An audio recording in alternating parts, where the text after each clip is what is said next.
Good morning, guys, and thank you so much for coming to this webinar and learning a little bit about marketing strategy today. We are super excited that you've joined us, and we greatly appreciate your time. So let's go ahead and get started. And first off, want to say thank you so much for joining us. Again, we greatly appreciate it.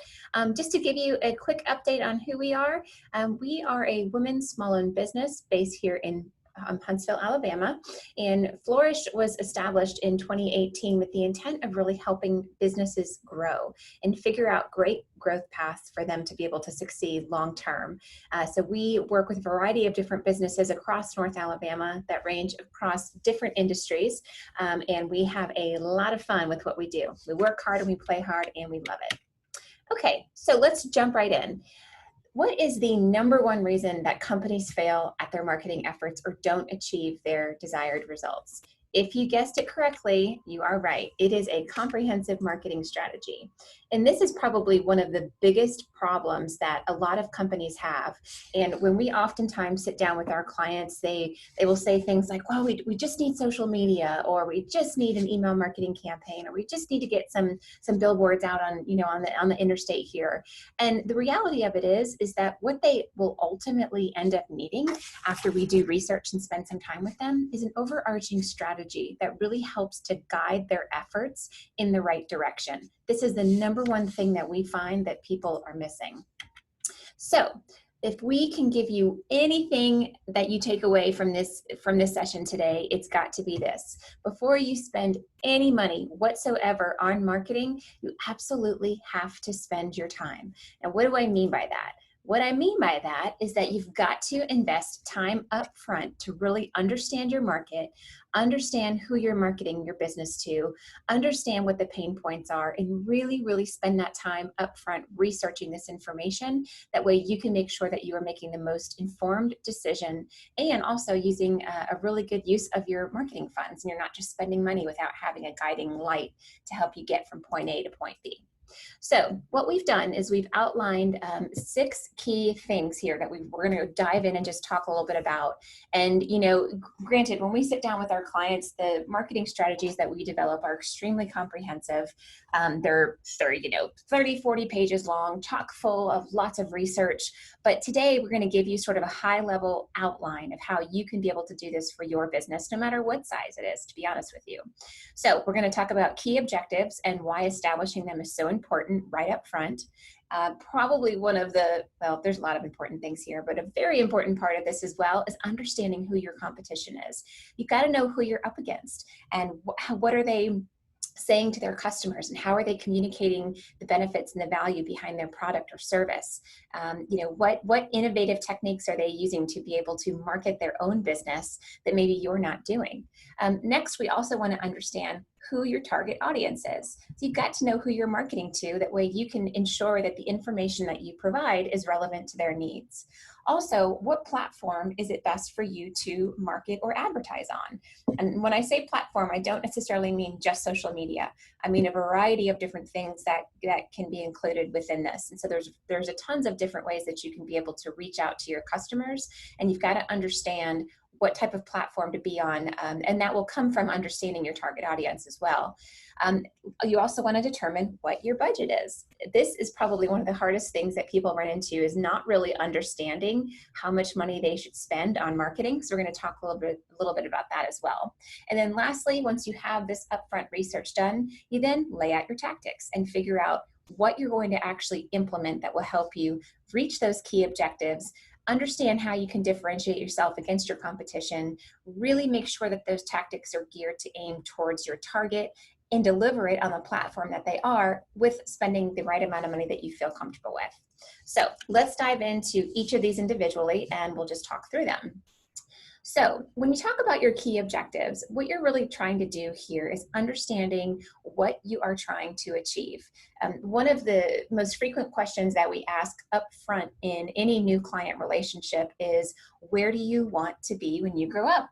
Honestly, it's a silly question, but it's really true. Where do you envision your business going 6 months down the road, 12 months down the road, 2 years, 5 years, 10 years. What you really want to do is think big picture. If you don't think big picture, you're going to limit your capabilities as far as your growth goes. So this is not a pie in the sky, type of dream where nothing else impacts that. We want to be realistic.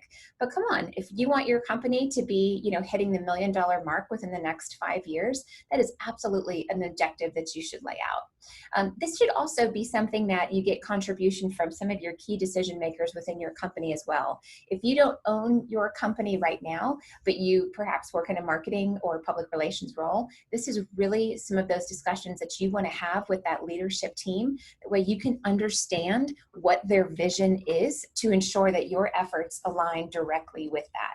So make sure that you get the right people in the room to have these discussions, and don't make any assumptions about what these objectives may be. So we're going to talk a little bit about a couple sample objectives. Oops, let's go back real quick. Okay, so maybe some of your objectives is to implement new tactics to engage with existing contacts, donors, and maybe even potential donors. So these examples are actually specific to a nonprofit, as we work with a lot of nonprofits in the area who really struggle with developing an overarching marketing strategy. So maybe you've been doing the same thing over and over again, and you're really looking for ways to sort of breathe new life into what you're doing. So these are some great objectives of how you can go about doing that. So maybe identify new channels for revenue, really trying to figure out different ways that you can be able to engage with your audience, where you can either monetize or build that brand awareness where perhaps you don't already have it. Perhaps your brand has not been touched in the last 5 to 8 years, and maybe you want to refresh that.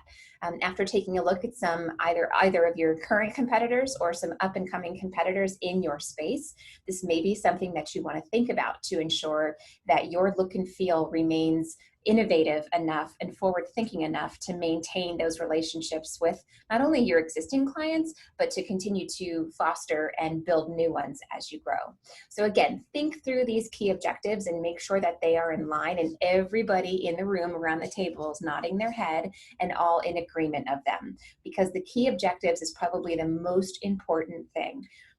No matter what, every time that you guys start working on a new project in support of your marketing efforts for your business or your nonprofit or your consulting firm or whatever it might be, you should always go back to these key objectives and make sure that those efforts that you're doing on a day-to-day basis is somehow aligning against these objectives. So just make sure that you stay on top of that. Another thing too, that once you develop your key objectives, that doesn't mean that those can't change. Now, you don't want these changing every week, every month, and sometimes not even every quarter. Because if you invest a lot of money and a lot of time and a lot of resources and a lot of your team's resources into moving towards this key objective, only for your leadership team to completely change their mind and want to go in an opposite direction, that's a problem. That's a really, really big problem. The last thing that you want to do is be working on projects that never see the light of day. You're quickly going to get the energy sucked out of you, and you're going to lose motivation to succeed and work really, really hard, which is why going back to having those key stakeholders involved in these discussions and having that open communication is so important.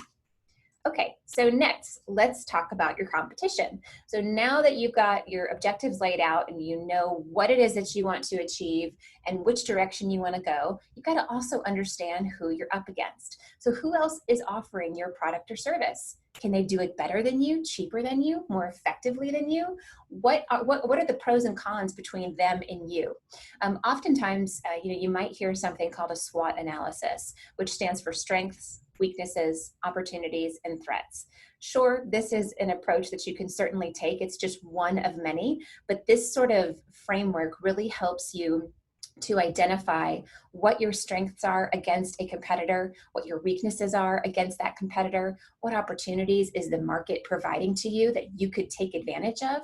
So for example, if you know that if you're in the mortgage lending business and you know that interest rates have just dropped, that's a great opportunity for you to leverage that momentum and be able to engage with your audience to help them benefit from that low interest rate through specific campaigns or initiatives that you take on as a company.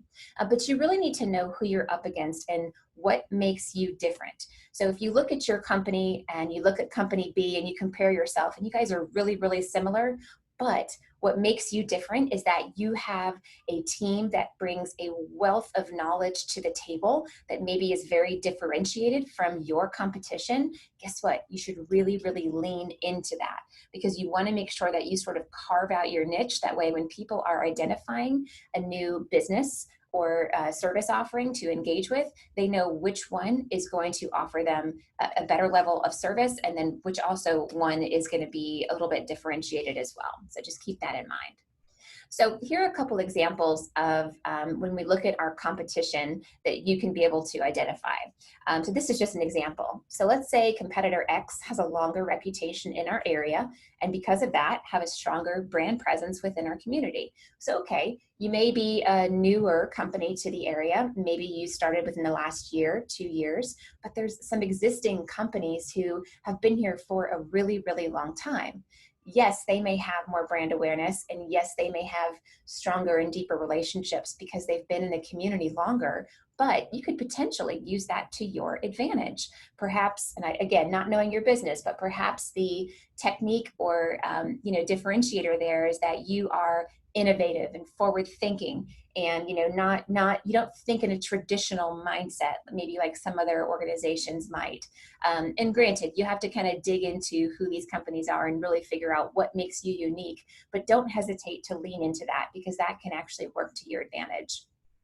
Another example when looking at your competition might be that your competition has a broader skill set and a more expansive team, which allows them to bid on bigger jobs. So sure, that may be a challenge for you because you can't afford to have, a large team like that. But guess what? If you build great relationships with different freelancers or contractors in the area, you can go after big pieces of business. You just have to do so very strategically. And, let's be honest, you don't have that overhead of having an employee on full time that you may not need all the time. So there's a benefit there. And then also maybe, another company has built a brand to be known for impactful digital marketing strategies, or very, very specific types of things that they can really lean into that they have been well known for, which is fantastic because they've obviously done a really, really great job of carving out their niche. So make sure that if you are wanting to lean in to that very same area, that you make sure that you do a lot of deep research there to understand that even though you both are offering the same types of services, what makes yours unique? Or if you have a broader service offering that you have in addition to that area of focus, maybe you spend a little bit more time advertising those particular things instead of the other item that your competitors are up against. So once we have our objectives figured out and we've identified our competitors and have done our research, we then want to really understand who is our target audience. This is so, so, so important, because if you don't know who you are marketing your product or service to, how the heck are you going to be able to communicate to them in a way that will resonate? So you want to ask yourself questions like, how old are they? And where do they live? And where do they consume their information? Do they spend a lot of their time on Facebook, or do they really like to spend a lot of their time on LinkedIn or reading traditional publications like magazines or newspapers? You really want to do your research and understand as much as you can about these people.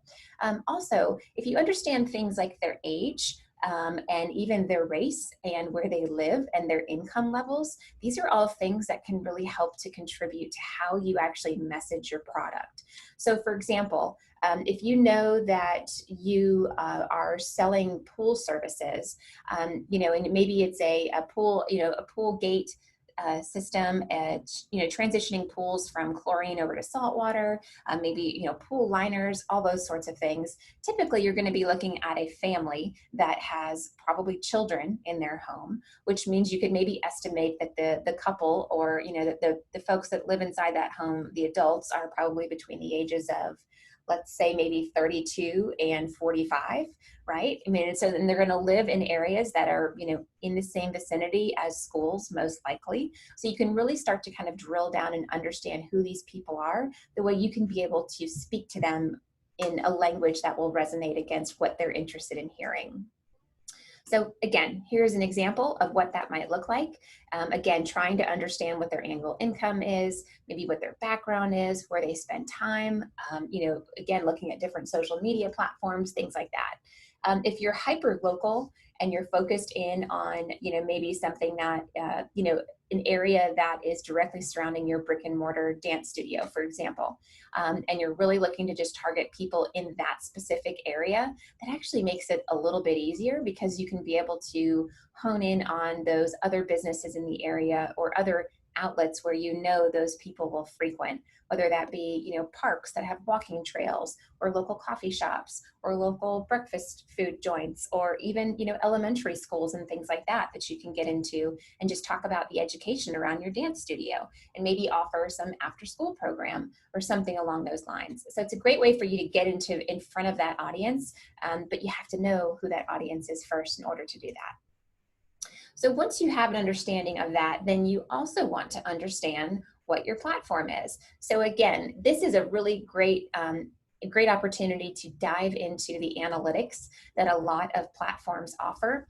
And again, when I say platform, I don't just mean social media platforms, but this is also understanding if they do, engage with information through traditional media outlets, what websites they often frequent. One thing that is always a great tactic to think about when doing research around your audience is if you have existing customers that you work with, talk to them and ask them these questions. Really try to find out where they go to consume information, what influences their buying decisions and their purchasing decisions, what educates them, and where do they go to gain education around the service or product that they are looking for. Ask these questions and ask them often. Just asking them one time does not mean that they are going to continue like that. They are going to change. It may be that they lean heavily on one outlet, for a period of time, but then they switch over to something else. Going back to that example with the pool service company, Pinterest may be a great social platform for that, because a lot of people go out to Pinterest to look for ideas on how on home improvement. So that might be a great place to be able to position our product and build thought leadership around our expertise and what it is that we offer.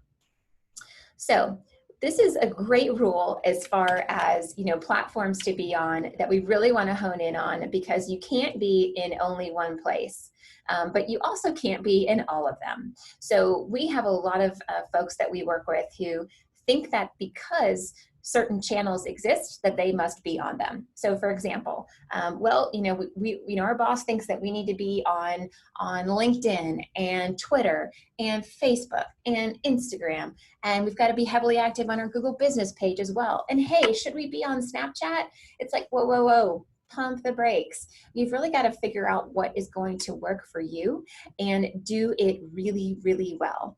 Oftentimes our recommendation, again, this is just with preliminary questioning and a little bit of research, is that pick one or two social media platforms and do them really, really, really well. You've got to understand how the tool works. You've got to understand the analytics. That way you can be able to tweak and assess your efforts. You can do some A/B testing, which is a phenomenal way to determine what resonates best with your audience, what gains the most engagement, what gains you, the most clicks and the most impressions and all that kind of stuff. And the way that you are able to understand that is being very comfortable with the tools that you are using. So learn how to use those to your benefit and do them really, really well before you decide to jump onto a different platform. Another thing that's really important here as well is that a lot of people think that they have to be on, several social media platforms, but the downside is that if you don't do a social media platform well, it can actually do harm to your brand than good. That's not good. So you want to make sure that your efforts are very strategic and that you focus on quality over quantity. So in talking with this, again, understanding about your platform, here's just a couple of ideas that you can kind of pull out of this exercise to understand how to target your audience where they are consuming information. So do they often stream services, through providers like Hulu and Netflix, or even YouTube? With YouTube being the second largest search engine in the world after Google, that might be a great opportunity for you if you're looking to push thought leadership with maybe some video content that you produce. Again, so understanding if your audience actually jumps onto some of these platforms, what their demographics are, this will really give you a good idea of whether or not you should be there or not. And I do want to mention that we do a deep dive and also offer some social media 101 webinars that you can download for free. And it'll give you a really good overview of each social media platform. That way you can understand what demographic typically uses that platform and what we think is the best option for you based on your business. So if you're wondering whether or not LinkedIn is right for you, or should you spend your time on Facebook, that is Social Media 101 webinar is a great webinar for you to check out because a lot of that information is included there. And of course, you can always reach out to us directly if you have any questions on that. Okay, so next, after we figure all this out, you need to understand what your budget is. So how much are you willing to invest in going after these customers? There's an acronym in the business world called CAC, or Customer Acquisition Cost. This is something that is not that easy to determine, certainly not that easy to determine right off the bat. But in essence, what this represents is how much does it cost you to acquire a new customer.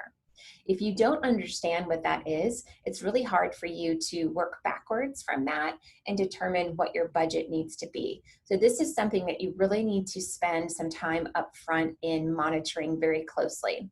If you are a SaaS company and you're selling software online or services online or something along those lines, there are great ways that you can be able to track and monitor your conversion rates online. So definitely want to tap into a tool like Google Analytics to be able to set that up appropriately. That way you can be able to measure, some goals that you set within Google Analytics with those conversions on your website as people purchase products. If you offer something like a service where your company is offering consultative services to another company, business, or individual, that's going to be a little bit of a tricky thing to monitor because maybe you go to BNI networking events, maybe you do some advertising on social media, maybe you attend those chamber luncheons every month and you're constantly kind of moving and shaking and networking with people. That's a cost, right? That is a cost right there that goes into what it costs for you to acquire a new customer. And sometimes that's really hard to be able to monitor. But think about those types of things because all of that goes into what it costs for you to get a new customer. A lot of companies will also looking at a percentage of their overall budget, but this is something that's really it's not consistent across all industries because it's very different based on the type of company and the type of industry that you're in, honestly. So I would never really say, well, a good rule of thumb is to stick with, 5% if you are, under $5 million in annual revenue. I don't necessarily think that is the best approach, honestly, because everybody is totally different. But this is something that some companies do look at. So. All right, and here's just an example of, what you can do there with kind of figuring out your budget. So again, this being very specific to each company, you really want to determine, what's your return on each of the things that you do, how many people will you reach, what are the hard costs associated with some of the tactics that you implement, which we'll talk about in just a second. But the only way that you can be able to truly influence decisions is by using data analytics and information that will help to guide you in the right direction. So if you're just spending money on a print publication and you have no idea how many people it reached, you have no idea how many referrals it brought in, you have no idea of how many new customers it brought in, how the heck are you going to decide whether or not to continue with that print publication the next time it comes around? The same thing with digital ads. Digital ads offer a little bit more flexibility and versatility around determining what your ROI is because you can be able to measure and monitor it in real time. But if you don't have the proper calls to action built into that digital piece, you won't know whether or not those people who you've reached have actually become customers. So it's really important that you think about that from start to finish and really try to understand where you get the most bang for your buck. One of the things that we would strongly recommend against too is for you to take a massive budget and try to equally split it across all different platforms. And so for example, and we're going to talk about this shortly, but for example, if you want to do a little bit of email marketing and a little bit of social media and a little bit of traditional advertising, I don't think there's anything wrong with that, but honestly, it's going to be really hard for you to be able to monitor and measure all of those tactics consistently and in parallel. So maybe you try one or two things, monitor them, measure them, tweak them, get them to a point where you feel really, really comfortable. And then the more market research you have under your belt and the more experience you have engaging with your customers, and the more you talk with your customers about how they consume information and really what their pain points are, that's going to help guide you to where those other pieces of the pie should really come in. So just think about that. Don't try to, swallow the whale, as they say. You take one bite at a time. That way you can be able to figure out the best approach for tackling that challenge. Okay, so now that you have your budget, what you want to do is be able to lay out your tactics.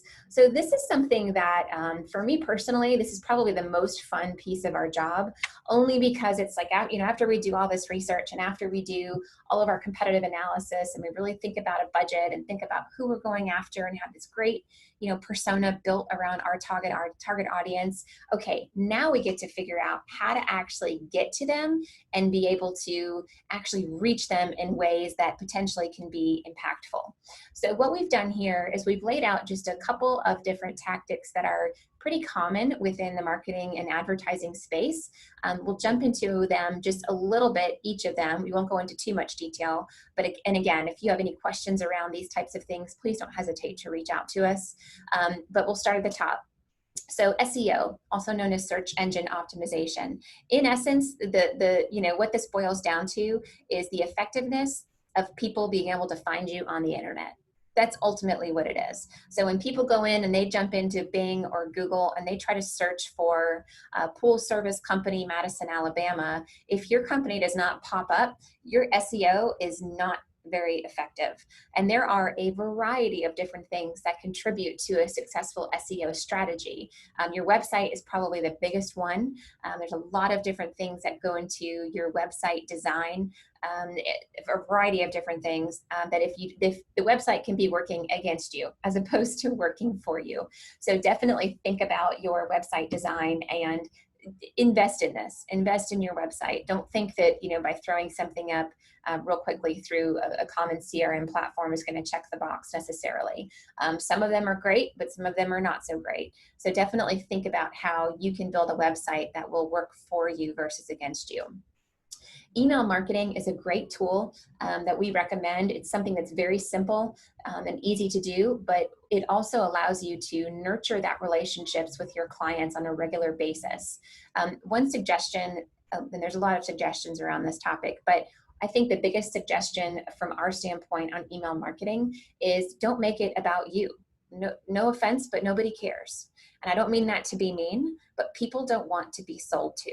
They want to build relationships and they want to engage and gain value from the relationship that they have with you as a company and as an individual. So, again, we'll just use that pool service company. If I'm on a distribution list for a pool services company in my area, I don't want to constantly get emails that say, buy my product, buy my product, buy my product. Instead, I want to get emails that give me education around, the best type of liners to have, in the Alabama sun, the best type of salt system to have installed for your pool that's not harmful to your skin, as I have 3 little kids who will be in the pool all the time. So I want to get that education around how I, as a consumer, can make a more informed decision when I'm purchasing a product or service. And the way that you do that is through education, and email marketing is a perfect way for you to do that.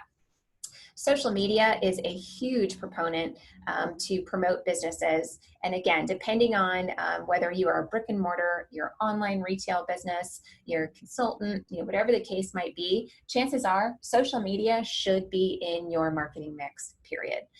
Again, this does not mean that you spread that peanut butter super thin around every single platform. Instead, you pick 1 or 2 and you do them really, really well. But again, chances are, if you are a business looking to engage with a consumer, you should be on social media. And just a little fun fact, research has shown that when people go out and they try to research or learn about a new business, they do one of two things. They either jump over to Google or they look you up on Facebook, bottom line. So if you are not on either because your SEO is poor or you don't have a social media presence, that is not a good thing. So you definitely want to fix that.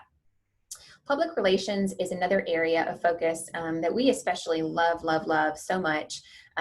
We love working with local media and publications and influencers within different industries to help build education and brand awareness around a lot of our clients, but also tell those untold stories about either a scenario or a brand or an experience that your company has been involved with that maybe not a lot of people get to see. So if you are, again, a hyper local company and you are only focused in the North Alabama area, or wherever you may be, 20 miles from where your business is, build some relationships with the local media. That includes, local influencer magazines, event magazines, the TV stations, radio outlets. If you have local influencers who focus in on, let's say, the restaurant scene or the retail scene, build relationships with those folks and really start to share information with them that you think might be relevant to them. This is something that can be extremely powerful if done right, because you're able to build organically your reach and the amount of people that will actually hear your message through a third-party outlet, which is great. It lends a lot of validity to who you are as an organization. So definitely spend some time on public relations. Traditional media, some people think it's dead. A lot of it is still alive. So whether that be, print publications, magazines, newspapers, again, event and lifestyle magazines, billboards, radio, there's a lot of different things that you can do from a traditional standpoint.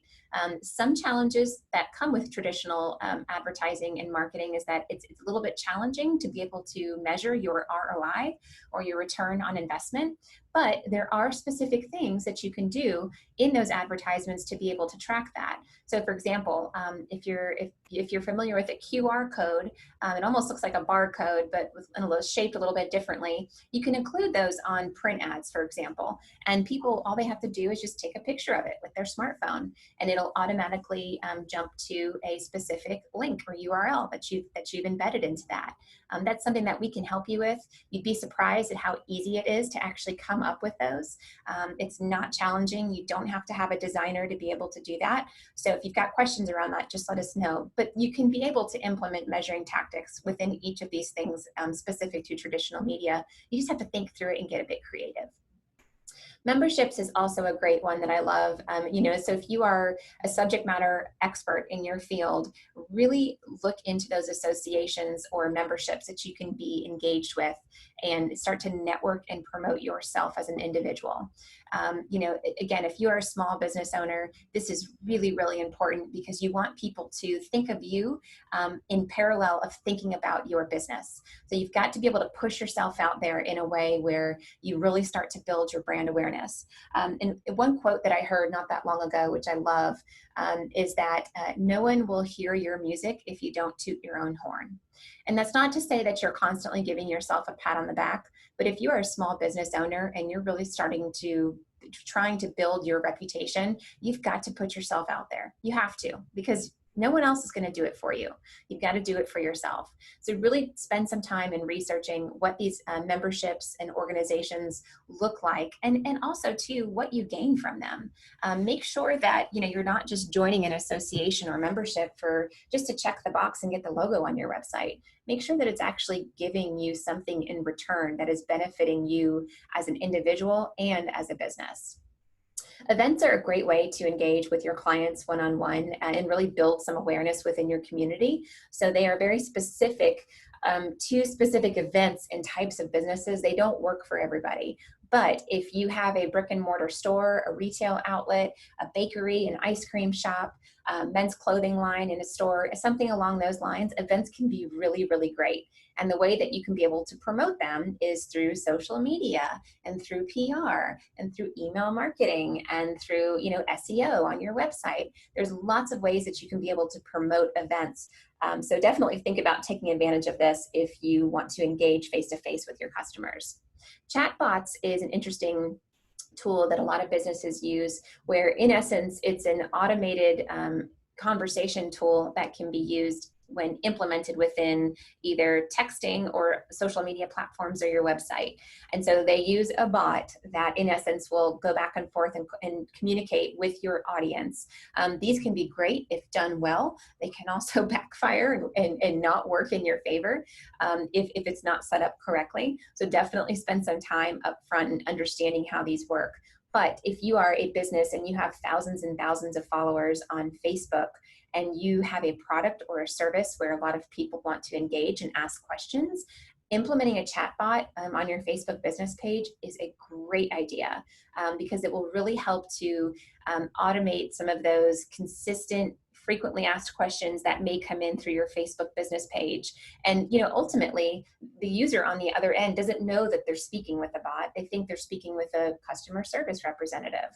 So this is a great way to nurture those contacts without being overwhelmed, but also move that contact through the funnel, if you will, to be able to hopefully get a customer out of that. So definitely check out those.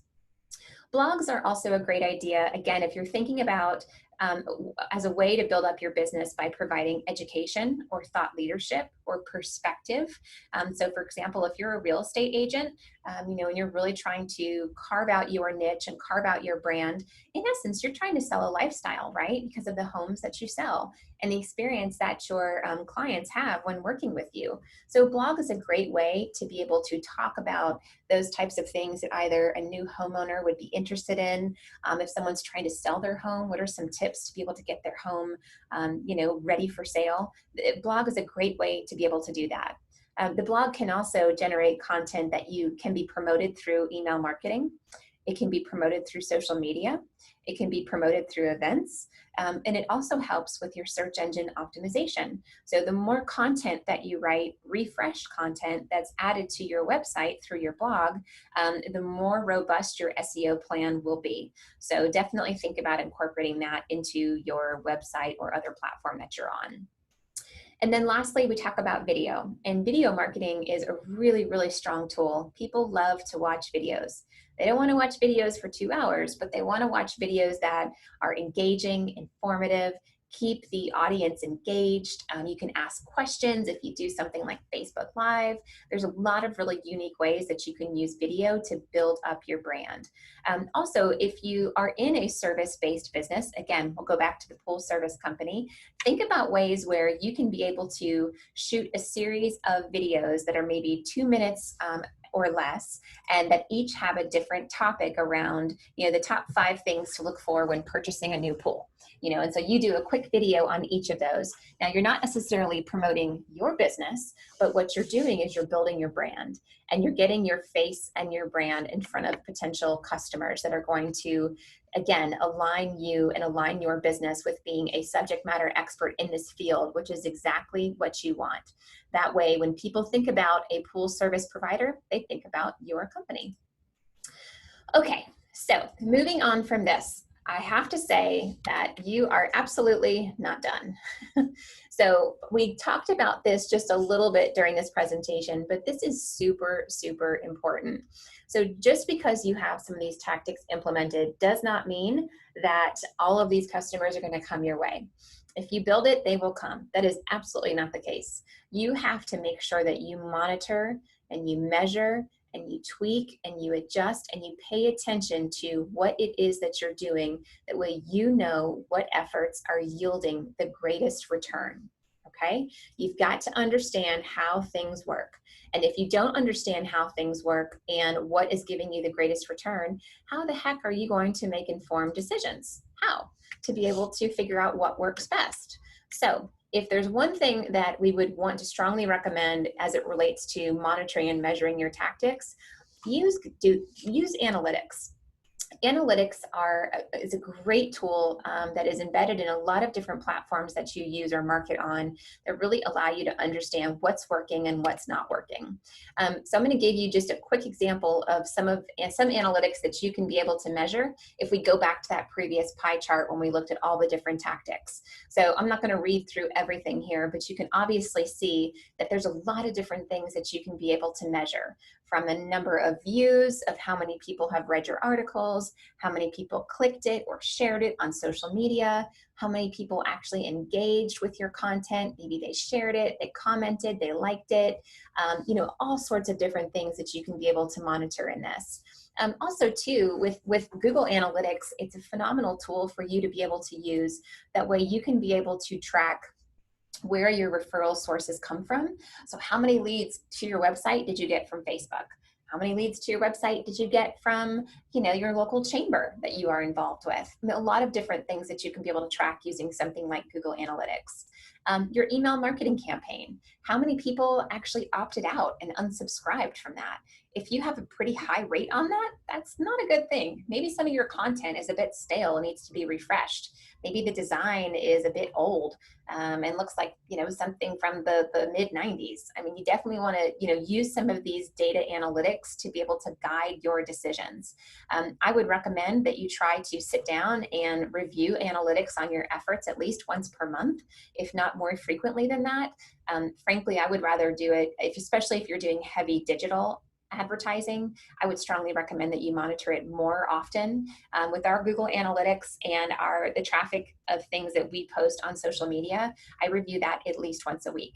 And I'm kind of a nerd when it comes to analytics because I love to see things in real time, but the more comfortable you can get with the tool, the more you can use it to your advantage. There's no doubt about that. Okay, so and if you take one thing from this presentation, I know I touched on it a little bit, it needs to be Google Analytics. We love Google Analytics so much. And again, it's completely free. There's a lot of things that you can do with the tool. I will say that it can look and feel really intimidating when you dive in there because it's like there's so much stuff there. But guess what? Google offers a ton of classes and courses that you can take for free to be able to learn how to use this tool. So if your business is 100% online, you have to have Google Analytics. Like there is no option. There is no option. So again, this is such a powerful tool. And the reason why we say it's not an option is because this can literally allow you to take your business to the next level when implemented correctly. So absolutely 100% use this tool no matter what. And even if you're not in online business 100%, this is still an extremely powerful tool. If you do any sort of advertising or marketing on the interwebs at all, implement Google Analytics. Trust me, it's going to be your best friend once you learn how to use it. And one thing that I always like to let people know about is that you don't have to be a subject matter expert in every single area. You don't. You have to focus on running your business. I mean, hands down. So focus on what you're good at and outsource the rest. There are so many different resources where you can be able to find folks to come on board to support a project that you're working on, or whatever the case might be, and you can work with individuals from a freelance or contract basis for very inexpensively, to be honest with you. So if you need to generate a lot of content, let's just say you want to generate a lot of blog posts, maybe 3 blog posts a month for your business, sit down, spend some time on an outline of what maybe some of those topics might be, and then you can identify a freelancer or a contractor who's a copywriter, and that is their area of focus. There's a great resource called Upwork, UPWORK, Upwork, that houses a ton of different freelancers and contractors that you can post a job out there, which you can get uploaded within just a few minutes, and be able to have somebody apply for that job within an hour and have that project done within a day. You would be amazed at how many resources are available to you. So don't think that you have to do everything yourself. Focus on running your business and outsource the rest. So here are just some ideas on maybe some tactics that you have implemented on behalf of your business that maybe you feel a bit overwhelmed about, or you just don't really know what to do with it. Here are some ways that you can think about maybe enhancing or amplifying it. So perhaps with social media, your team is just overwhelmed. It's not a priority. You post on Facebook, at the last hour when you think about it, maybe you're the last one to the discussion because frankly, you just don't have time. And maybe you just don't see the return and you just don't know if it's worth it. Well, guess what? Social media is absolutely worth it when done right. So one way that you can help to streamline that area is use automation tools. Develop a strategy, use automation tools where you can pre-schedule out your posts in advance. That way you're not having to worry about it on a day-to-day basis. There are a lot of social media automation tools out there. Just Google it and kind of find it. There's tons out there. Facebook has its own built-in scheduler, so you can actually just automatically schedule it inside Facebook, or you can use tools like Sprout Social or Hootsuite. There's a lot of different ones, and those handle all different social media platforms. So Instagram, LinkedIn, Facebook, you name it.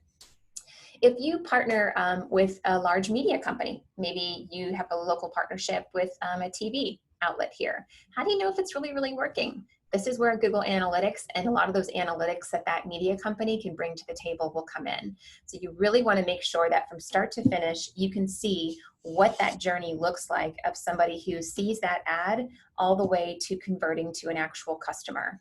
Whether that be, again, they're purchasing something on your website, or they're physically, contacting you. If that's your call to action, is to contact you for more information, you want to make sure that you are tracking that from start to finish. One thing that we have a lot here where we live is there's a lot of small businesses who are popping up all over the place, which is why we love this town so, so much. But you may be in a location that's really hard to find. So make sure that you hone in on that and you lean into that. If you get that constant, oh, I didn't know you guys were here type of response from customers, lean into that, make that a thing. Turn that into a campaign and make sure that you shine the brightest possible light on the fact that you may be in a bit of a unique, location. That's okay, but you've got to lean into that and make sure that businesses can find you. Also, when you think about location, this is not only the physical location. This is a digital location. Make sure that you have a Google business page set up. If you are a business and you have a location of your business, period, you need to have a Google business page set up. It's really, really important to be able to have that. It not only helps with search engine optimization, but will really help to establish people to be able to find you when they physically look on Google. So just make sure that you're able to have that set up. It's free, it's simple, it's easy. Just do it, Google business page. And then also, how do you know if you're keeping your customers engaged? They come into your store, they purchase a product, and then they leave. Well, what's encouraging them to come back? What are you providing to them during that experience that is incentivizing them to come back into your store or continue that relationship with you? If you do have a brick and mortar, let's just say it's a retail outlet, and somebody comes in and purchases a shirt, how do you know if they're going to come back to you? Ask them to be part of your club, of your email newsletter list. Give them a punch card, give them an incentive to get there. Tell them to follow you on Facebook for 10% off their next purchase. There's a lot of different things that you can do there to encourage that person to continue to engage. You just have to think outside the box, but then also think about, what does your customer want? What's going to incentivize them to come back into that store and purchase something else? So just think through it, put yourself in the shoes of your customer, and trust me, you'll figure out something. All right, so this was a lot of information here. Hopefully this wasn't too overwhelming for you guys, but we absolutely love marketing strategy. We do it in our sleep. We love, love, love working with our clients to build out foundations for growth, and we are happy to answer any questions that you may have and help you on your journey for growth. So please don't hesitate to reach out to us if there's anything that we can do to assist you with your marketing efforts. And again, we thank you guys so much for joining us today, and be sure to check us out online when you get a chance. Take care.